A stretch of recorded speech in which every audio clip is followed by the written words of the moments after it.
This morning at 8 a.m. I got an emergency call from one of our first-time growers. Now, these have been growing parallel to what is under the controlled environment agriculture with the LED lights. So this tray here that I just picked up, it was like an ambulance run back here to the intensive care unit, but I did not break any traffic laws to get them to the facility here. So the first-time farmer had been spraying the microgreens just like this each morning and evening. What I found is with this same tray that has been germinating, which was the first 3 days, now into day, what is 6. So tomorrow is the 7-day anniversary of the grow process.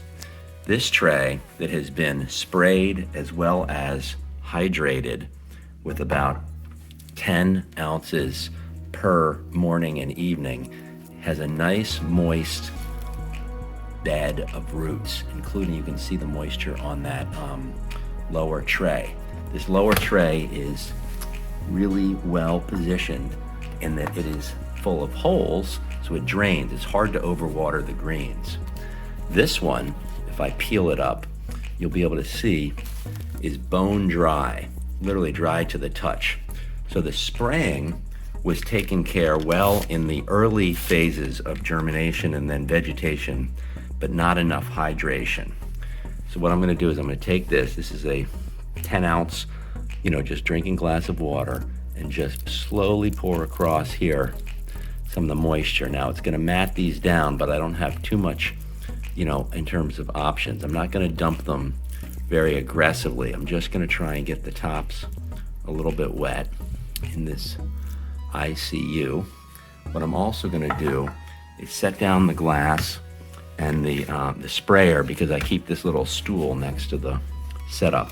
I'm gonna lift this off and I'm gonna soak the underside of this, of this tray, and go get a little bit more water as well, because what I wanna do with even just spraying it is keep this moist on the underside. That way we can, for the purposes of this exercise, keep the greens wet from the top and also from the bottom. Remember, it's hard to overwater because of the way we've set up the dual tray system to have the ones up top that have the drainage holes. So now this is gonna go back onto the system. You can see there's enough water there to fill some of those cavities. We're gonna get this back on top and we're gonna give them a really good spritz. And what we're also gonna do is have the natural light to help them, the man-made light, the LED lights, to help them, because the natural light was not getting full coverage for photosynthesis. I did a quick inspection when I picked up the greens, and it looked like the setup was on a dining room table, just a few feet from the windowsill. And so that light was enough during the early phases, coming out of, the first dark out zone of germination, but not enough to really, for vegetation, get the plants going. So this is like giving them basically a drip. It's a kind of a fix that, honestly, we may have missed it by just a day to try and save these, but I'm gonna be cautiously optimistic we can bring these microgreens back to life. I'm gonna let the lights run here, and this is the high-powered LEDs with the PAR meter.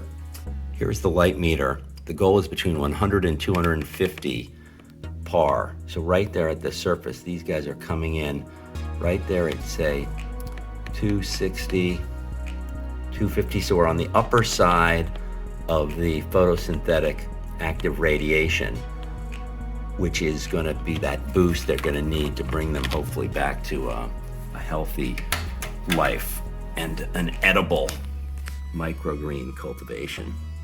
Stay tuned. For an additional fix here to try and really recover and bring these guys back to life, I'm going to peel this up, and what I'm going to do is I'm going to take another glass of water, just about 8 ounces. Because these have those slot holes, I'm going to pour this in here, and it's going to be able, if I just lift this, to slide that water down. so that these trays are basically helping us. And I'm going to check the back side of this as well, just to see where we stand by peeling this up. So good, so you see the moisture in those troughs, those little slots. Again, a little anxious, want to make sure that they stay spritzed fully throughout, and hopefully the photosynthesis with this light, they're going to reach up towards the light and come back to a healthy situation, to look more like these guys. Ventilation is an additional component to successful farming for microgreens. I'm not sure for our first-time farmer who called in the 911 on these, whether they had adequate ventilation specifically for growing plants. I'm sure the house, when I went there, was very comfortable, but not knowing in that room where the supply and return ducts are, this is a additional measure to see if we can get from the airflow just that draft. So what's going to happen is all the way back into here, we've got the ability to give them a little boost in addition to the new moisture on the lower side, the additional spritzing, the LED lights, and the airflow. We've thrown everything we have available at our disposal to bring these guys back to life.